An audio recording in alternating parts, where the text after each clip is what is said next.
Awal tahun 2021, suatu lahan kosong di depan rumah dengan luas kurang lebih 80 meter persegi diubah menjadi suatu perkebunan, di mana tanaman sayuran menjadi fokus utamanya dan juga terdapat beberapa jenis tanaman buah-buahan.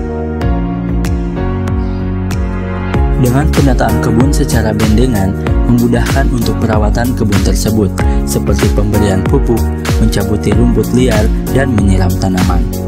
Hasil dari kebun tersebut tidak dijual, melainkan dimanfaatkan untuk kebutuhan pangan keluarga dan juga dibagikan kepada tetangga serta suku.